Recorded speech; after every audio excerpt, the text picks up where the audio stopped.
수술이라는 것도 있어요? 네, 잇몸 수술이라는 것도 있습니다. 그래서 잇몸 치료 제때 안 하면 잇몸 수술해야 돼요. 일반적으로 이제 스케일링만 하시는데 염증이 심해지면 되거든요. 안녕하세요. 18년차 보철과 전문의 디지털 정원장 정유석입니다. 사실 저는 임플란트나 틀니가 주 종목인데요. 항상 환자분들께 임플란트나 틀니하지 않게 내 치아 관리 잘 하시라고 말씀드려요. 결국 자기 치아를 오래오래 잘 쓰는 게 베스트니까요. 오늘은 치아를 오래오래 사용하는데 가장 중요한 잇몸 치료 단계에서부터 마지막 잇몸 수술까지 하나하나 다 보여드리려고 합니다. 원장님 근데 잇몸 치료 왜 해야 돼요? 잇몸 치료는 쉽게 생각하면 약간 청소의 개념이라고 보면 됩니다. 그래서 예전에는 이제 청소를 한다 그러면 흔히 말하는 치석을 제거한다고 생각을 하죠. 근데 요즘은 치석보다는 거기에 이제 살고 있는 세균 덩어리를 제거한다고 보시면 되거든요. 그래서 이걸 바이오 필름이라고 하는데 지금 잇몸 치료를 하는 이유는 치석이 아니라 치아 내에 살고 있는 잇몸 질환을 일으키는 세균들을 제거하기 위해서 이런 잇몸 치료를 한다고 보시면 될 것 같습니다. 그럼 이 세균을 제거를 안 하면 어떻게 되냐? 흔히 말하는 이제 풍치라 그러죠. 뭐 시리고 아프고 피나고 붓고 이런 현상들이 생기면서 치아가 흔들리고 치아를 빼게 되거든요. 그래서 치아를 빼는 원인 중에 가장 큰 원인이 바로 이 잇몸 질환이거든요. 많은 분들이 치아를 안 빼고 오래오래 치아를 잘 쓰시려면 이런 잇몸 치료를 꼭 받으셔야 된다 말씀을 드릴 수 있고, 또 이제 요즘에는 치아뿐만이 아니라 전신 질환이랑도 연관이 있다 그러거든요. 영상을 하나 보여드릴게요. 여기서 보시는 것처럼 저런 치석에서 박테리아가 떨어져 나와서 혈관 속으로 들어가게 됩니다. 그래서 혈관으로 들어가게 되면 그 혈류를 타고 점점 저렇게 이동을 하게 되는데요. 여기서 보시는 것처럼 치석이나 그런 거기에 있는 박테리아가 심장에 무리를 일으킬 수 있거든요. 치주 질환이 있으면 거기 안에 이제 레드 컴플렉스라는 그런 박테리아균이 있는데 그게 이제 심장 질환을 일으키는 그런 균이랑 동일한 균이거든요. 그래서 그런 심내막염이라든지 이런 것들을 일으킬 수가 있습니다. 그래서 단순히 치아만 흔들리는 게 아니라 이렇게 심장에도 나쁠 수가 있고 굉장히 그런 전신적인 문제도 생길 수 있기 때문에 잇몸 치료가 꼭 필요합니다.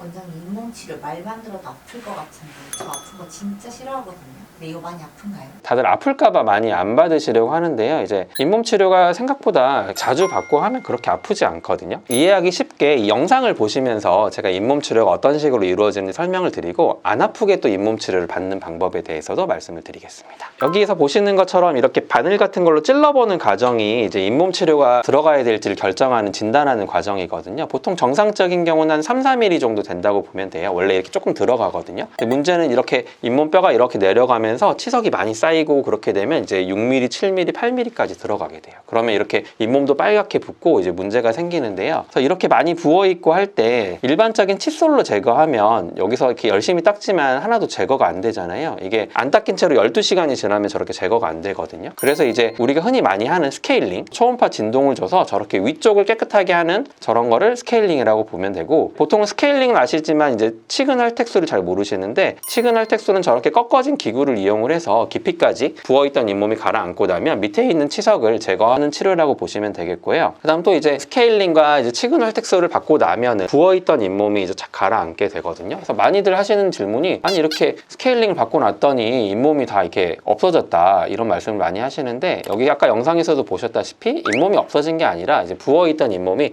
착 가라앉게 되는 거거든요. 그래서 이거를 하지 않게 되면 나중엔 이제 더 많이 내려가게 되고 치아가 흔들려서 빠질 수 있기 때문에 이런 식으로 두 단계에 나눠서 잇몸 치료를 한다 이해를 하시면 좋고, 스케일링 같은 경우도 이렇게 초음파 진동을 줘서 얘가 알아서 흔들리거든요. 그래서 저희가 그렇게 힘을 줘서 빡빡 하는 게 아니라 대고만 있으면 가볍게 진동을 줘서 다 떨어지게 돼요. 이게 이런 식으로 움직이거든요. 그래서 이렇게 뚜드리지 않고 나란하게 되면 이제 부드럽게 제거가 되면서 별로 아프지 않거든요. 그래서 걱정 안 하셔도 되고, 보통은 이제 잇몸 치료를 하는 기구는 이런 식으로 이렇게 꺾여 있는 기구를 이용을 해서 빡빡 긁거든요. 그래서 위로도 긁고 좌로도 긁고 이렇게 치근 활택을 한다고 얘기를 하거든요. 그래서 뿌리를 이렇게 여러 방향으로 긁어주면서 매끈하게 한다 그러는데, 문제는 이렇게 긁게 되면 치아가 있으면 뿌리가 있잖아요. 뿌리 쪽은 시멘텀이라고 하는 부분이 굉장히 얇거든요. 그래서 너무 많이 이걸 긁어내다 보면 굉장히 시리고, 그래서 뭐 많은 분들이 이제 잇몸 치료 받고 진통제 먹고 앞으로 나 잇몸 치료 못 하겠어 이런 말씀을 많이 하시잖아요. 그래서 예전에는 이제 치석이 문제라고 생각을 하니까 치석을 다 제거해야 된다 생각을 했거든요. 요즘 치석보다는 아까도 말씀드렸다시피 세균이라 그랬잖아요. 그래서 치석이 남아 있더라도 전체적인 세균 관리가 잘 되면은 문제가 안 생기는 경우가 많거든요. 요즘에는 또 기구가 좋은 게 많이 나와서 잘 보이실지 모르겠는데, 이렇게 보통 일반적인 스케일링 팁과 다르게 이렇게 요즘에는 이런 걸로 이렇게 빡빡 긁는 게 아니라 이렇게 갖다 대고 있으면 얘가 알아서 마찬가지로 초음파 스케일러처럼 진동이 있거든요. 그러면 뚝뚝뚝 잘 떨어지거든요. 그래서 이런 식으로 이용을 하면 안 아프게도 충분히 가능하시거든요. 이런 기구를 이용해서 잘 받으시면